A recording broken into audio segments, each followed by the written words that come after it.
O tema de hoje é muito interessante. Eu queria gravar esse podcast faz tempo. Que é falar sobre como é a vida em um país socialista. E para isso trouxemos duas pessoas aqui. Uma delas que teve essa experiência na prática, que é a Zoe Martinez. Vou ler aqui seu breve currículo, Zoe, não tão breve assim. A Zoe é uma cubana naturalizada brasileira. Hoje ela é acadêmica de Direito, proprietária da livraria da Zoe, influenciadora digital e criadora do canal de YouTube de mesmo nome. É sócia da InfoSpeed.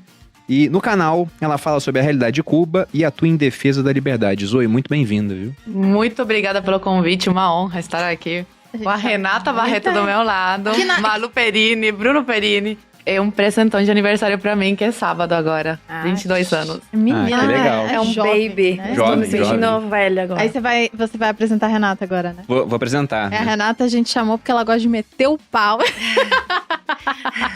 Não, falou socialismo, a Renata ela fala, posso participar? Então, trouxemos aqui Renata Barreto, economista, sócia do escritório de investimentos Fast Capital, CEO e fundadora da plataforma de cursos online Cursology, sócia da Liberfy Story e criadora do curso Capitalismo e Socialismo. Renata, é a sua segunda participação aqui, né? É a segunda, a primeira a gente falou sobre bilionários, foi muito legal até hoje, muita gente fala e marca até, isso já faz um tempinho, faz o quê? Foi o episódio 4. Uns 3 meses, 4 meses. Inclusive é um episódio muito legal, pra quem não assistiu, assista. Foi o episódio 4, amor? Foi o episódio 4. Assista porque é muito bom E eu mesmo. vim antes de vocês estarem nesse cenário chique, ou seja, o meu cachê agora é maior, eu vou cobrar um pouco mais por essa participação, porque afinal não sou socialista. Aqui, na verdade, eu sou Renata, capitalista, então a gente tem um modus operandi aqui no podcast que é o seguinte, depois que a pessoa vem 3 vezes, ela vira sócia honorária e pode pagar algumas contas nossas. Ah, não é que ela recebe nada, não. Ela paga a conta. Ela é sócia nas despesas, mas não nos lucros, entendeu? Entendi. Um negócio bem governo. Bem, assim bem que a gente estado, gosta, assim, gosta uma coisa de bem fazer. socialista. Bem estado, Mas, pois de qualquer forma, obrigada pelo convite novamente. Sempre bom estar aqui com vocês, meus vizinhos também. E a gente já te considera sócia porque você faltou um episódio que a gente convidou. É verdade. Que foi sobre o de democracia. Então, Eduardo, separa um boleto pra Renata depois. Pode ser o condomínio, ela tá habituada pra botar junto. É verdade. Mas antes de começar o podcast, gente, também eu tenho esquecido de avisar, mas o canal ele está liberado. Aliás, o podcast está liberado para cortes. Vocês podem cortar partes, né? Criarem canais de cortes. Já temos, inclusive, alguns canais de cortes não oficiais. A gente só pede algumas coisas, como, por exemplo, depois que você fizer o corte, colocar na descrição do vídeo o link do episódio completo e não alterar a fala das pessoas aqui no podcast, porque dependendo, você pode cortar tanto que daqui a pouco a Renata tá cantando o hino da União Soviética, né? Igual fazem com o Trump lá, com o Obama. Então, se esse tipo de coisa acontecer... Hey, Cuba! Aí a gente vai ser obrigada a retirar o vídeo lá, falar com o YouTube pra eles retirarem o vídeo do ar. Então aí não, mas fora isso, vocês podem cortar aqui o podcast tranquilamente. Mas entrando na pauta do programa agora, Zoe, eu queria que você falasse um pouco da sua história. Como é que foi esse tempo que você morou em Cuba? Com quantos anos você saiu de lá? E Conta pra gente. Saiu de lá? E por que você é tão bom morar em Cuba? É ótimo morar em Tem gente Cuba. que pergunta, acredita ainda? Por que eu saí de Cuba? O povo Fala, você não quer... Ó, eu já aproveita e começamos o podcast com uma oferta. Eu pago a passagem só de ida pra quem quiser fazer essa experiência live. Você viu que Só que tem que ficar lá 5 anos, não pode voltar. E com dinheiro, ganhando dinheiro como cubano, tá? Sem dinheiro brasileiro. Claro, exato. Porque minha história na internet começou por uma professora. Depois eu entro nessa história, mas começou com uma professora que queria se aposentar no Brasil e ir morar em Cuba com a aposentadoria do Brasil, tá? Que aqui a aposentadoria de professor não é grandes coisas, mas em Cuba é muito dinheiro, porque o dinheiro lá não vale nada. Mas enfim, começando agora com a minha história, começou com meu pai. Meu pai, ele é engenheiro, ele ocupava um alto cargo lá em Cuba e chegou uma hora que o Partido Comunista de Cuba mandou, na verdade. Pediu, né? Pediu. De maneira educada, com uma arma apontada pra ele. Exatamente, e pra família. Que ele tinha que entrar pro Partido Comunista de Cuba, porque quando você ocupa um alto cargo, você tem que entrar no Partido Comunista. E meu pai não queria, porque você entra, não sai mais. Esquece, não vai conseguir sair de Cuba, enfim. E ele não queria isso pra família dele, ele queria uma vida melhor pras filhas. E aí, ele tem família brasileira. Ele tem uma parte, porque meu pai de criação, ele é meu pai, né? Ele é libanês. A família Uhum. libanesa. Então, migraram. Uma parte foi pra Cuba e outra pra Venezuela, Brasil. Escolheram bem, né? O avô deles escolheu Cuba. Porque na época, Cuba era capitalista e era muito melhor do que… Nossa Senhora, Isso né? foi antes de Sacanagem. 59, então. Muito antes, muito antes. E aí, ele pediu pra prima dele fazer uma carta convidando ele pra vir pro Brasil. Porque na época era proibido. Tipo, vou de férias pra Cancún, Não podia. Não pode. Mas isso eu queria saber, se é tão bom morar em Cuba, por que as pessoas não podem sair? Exatamente. É isso que eu… Uma questão que me me faço assola, essa assim. pergunta, Mas você é a viu? mesma pergunta quando você fala assim, quando caiu o muro de Berlim, o pessoal correu pra que lado? Pro lado. Era tão bom o lado lá que tinha que ter gente lá no muro, fuzilando as pessoas que entravam lá, e aí não podia sair. Então, assim, que coisa estranha, né? De repente, era ruim o Eu lugar. fiz um Reels, né, esses dias, falando pro pessoal, cara, quem conseguir me responder esse questionamento de por que vocês veem cubano todo dia saindo a nado e não vê nenhum americano indo pra Cuba, quem conseguir me responder isso, eu dou R$2.000. Ninguém respondeu, ninguém conseguiu responder. Perderam R$2.000. Uma resposta tão simples. Pois é. Não é mesmo? Pois Tão é. simples. Enfim, aí essa prima dele fez a carta, meu pai veio depois de muita burocracia, quase que ele não consegue. Ele foi autorizado, então. Ele não, foi Ele autorizado. não fugiu. Passou por várias instâncias, ministro, enfim, não fugiu. E aí ele veio, era pra ficar 3 meses. Que ano que foi isso? Foi 2005. Nossa. Ainda era o Fidel no recente poder. Ainda. Era o Fidel no poder. E o Lula aqui. E aí ele veio pra cá.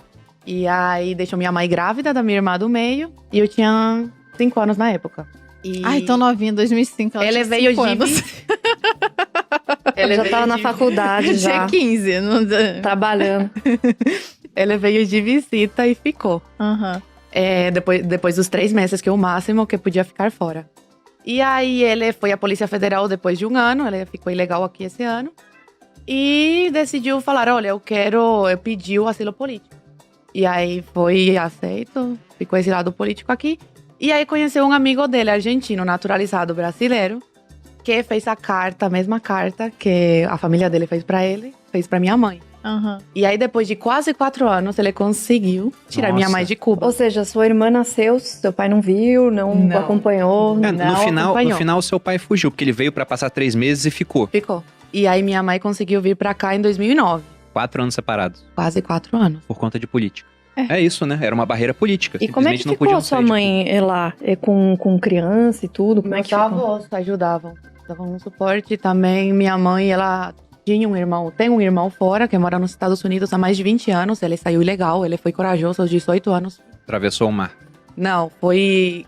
Eu não sei muito bem a história, mas eu acho que ele casou com alguém, foi pra Espanha. Mas tudo E de lá foi. Foi fugido também. Foi fugido, mas foi ilegal. Foi uma história… É que muita gente Porque atravessa. foi antes a de barcos eu nascer. Eu precários nasci em ali. 99. Então, naquela época era muito mais fechado do que atualmente.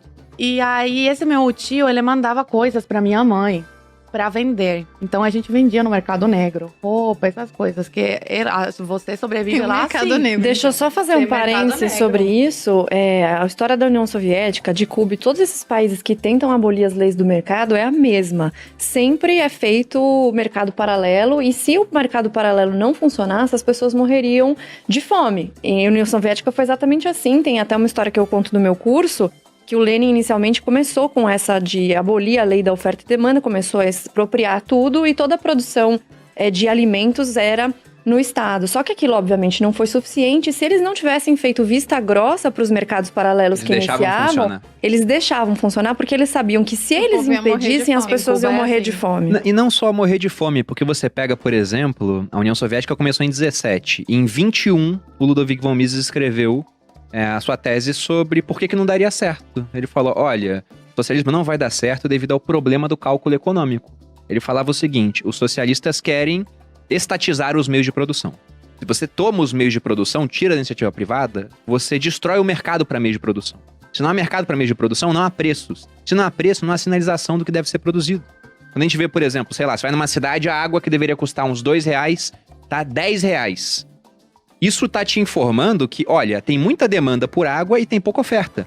Aí um monte de pessoas vão ver, caramba, não porque elas são boazinhas apenas, alguns querem só ganhar dinheiro. Mas esse é o mérito do capitalismo, né? A gente usa o egoísmo dos outros a favor de todos. Ele olha, caramba, a água tá R$10, eu posso comprar água por R$2 naquela cidade e lá vender por 8, que eu tô vendendo mais barato, e vou ter muito mercado. Se muita gente faz isso, muita oferta de água para aquela mesma demanda, o preço cai. preço cai Em países novamente. socialistas isso não acontecia. Isso é uma tanto que eles coisa, deixam assim, funcionar. muito básica, né? Um conceito muito básico de economia que tentam... esse que é o problema, na verdade, do socialismo. Eles colocam a emoção na frente da razão e aí dá tudo errado. Então, assim, eu acho que o preço de tal coisa é muito caro, que as pessoas não têm acesso, mas a única maneira, e isso os dados provam historicamente, a única maneira de você conseguir levar a produção em massa para as pessoas e baixar o preço das coisas foi através da produção em massa, que veio depois da Revolução Industrial que precedeu o capitalismo. Isso, assim, é uma coisa, é um fato, não é uma opinião. As pessoas sempre falam, mas a minha opinião... Não tem opinião. Isso é assim que funciona e pronto, acabou. E quando a Zoe conta as histórias dela, é uma repetição de dados que a gente já viu em todas as histórias. Então, quando você vê a bibliografia do Lenin, do Stalin, as pessoas que vêm de Coreia do Norte, de Venezuela, de vários países da África que também estão sob regimes socialistas, é sempre a mesma coisa. Mas, de alguma forma, socialistas brasileiros de outros lugares acham que vai funcionar quando eles fizerem. Aí vai mudar alguma Eles coisa. acham que eles são mais inteligentes. Eles são mais inteligentes. São capazes de colocar o negócio pra funcionar aqui. Com certeza. Eu acho que é o Gianetti que ele chama isso de princípio da contra-indução. Ele fala que uma experiência que deu errado deve ser testada até uma hora Milhões que de vai dar vezes. certo. Mas não vai dar certo nesse caso. Mas, Oi, por favor, continue aí com essa questão. Vocês viviam, então, de vender as coisas no mercado negro. Minha mãe, ela vendia coisa no mercado negro e a gente traficava também, porque a gente era... Não, traficava adoro. não. Como é que é quando você consome? Contrabandeava? Não, a gente comprava frango no mercado negro, então a gente era... Um revendedor.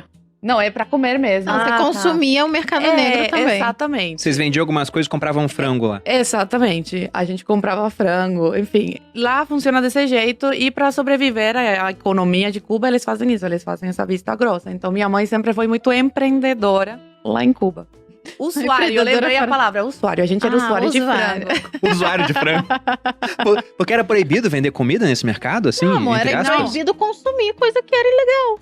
Porque, assim, as pessoas que vendiam esses frangos e vendem ainda, trabalham em indústria e tal, e eles roubam do trabalho. Ah. Entendeu? E aí vendem no mercado. É um contrabando mesmo. E É essa um contrabando de indústria? mercadoria. Por exemplo, lá tudo é estatal? Não tem uma empresa privada? Nenhuma. Não tem. Agora eles abriram algumas brechas, mas não de empresas. É para casas, para você alugar para turista. E não é sempre. Eles abrem por um período e fecham.